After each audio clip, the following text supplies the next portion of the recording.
In the city of which I sing, there was a just and placid king. The people adored him for his fairness and gentle nature. One day, he had a grand idea. The king proclaimed that an arch would be constructed that would span the major thoroughfare, a magnificent structure meant to edify all who passed beneath it. The workmen, eager to please their sovereign, set to work building the arch as instructed. They toiled day and night, driven by the knowledge that they were serving the king. When the arch was finally completed, a sense of pride filled the air. The king, excited to see his vision realized, rode down the thoroughfare, his presence drawing a crowd of eager spectators. But alas, as he passed under the arch, something unexpected occurred. The arch, built with great ambition yet ill-measured, was too low. It knocked the king's crown right off his head, sending it tumbling to the ground. Shocked and bewildered, the once placid expression on his face turned to one of deep dismay.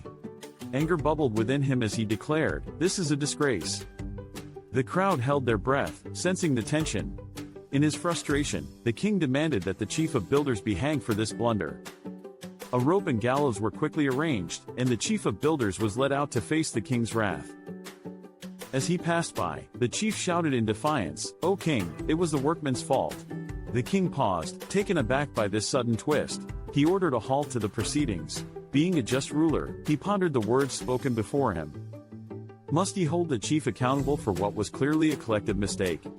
"Oh," said the king, realizing the depth of the situation, and decided that it was the workmen who should face punishment instead.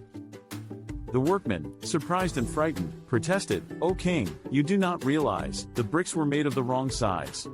The king, puzzled by this revelation, commanded, "Summon the masons." The masons stood trembling before the king, fearful of their fate. They stammered, "It was the architect." And so the architect was summoned to appear before the throne. "Well, architect," the king said with growing impatience, "I do ordain that you shall be hanged."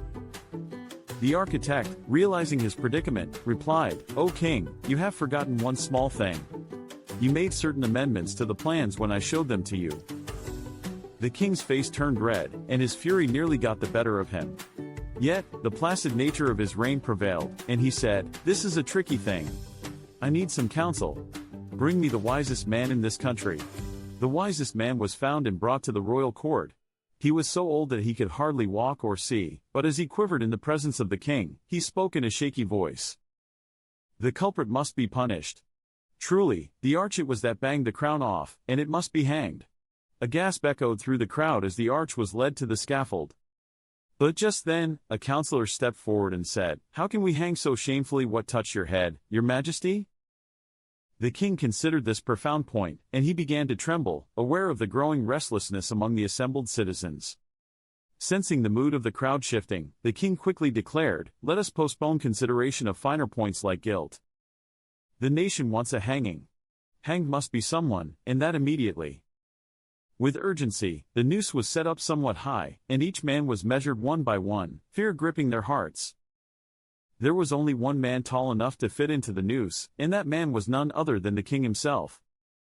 Thus, His Majesty was hanged by royal decree.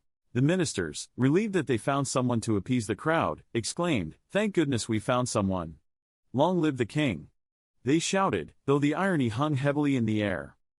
To avoid unrest among the people, they proclaimed, "The next to pass the city gate will choose the ruler of our state, as is our custom." A man passed by, rather an idiot.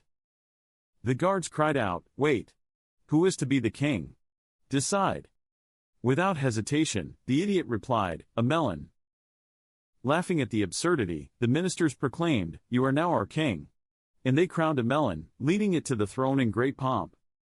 This peculiar event happened years ago, and now when one asks the people about their Melon King, they simply smile and say, "On account of customary choice, if His Majesty wishes to be a melon, that's just fine with us, for who are we to say what he should be as long as he leaves us in peace and liberty?"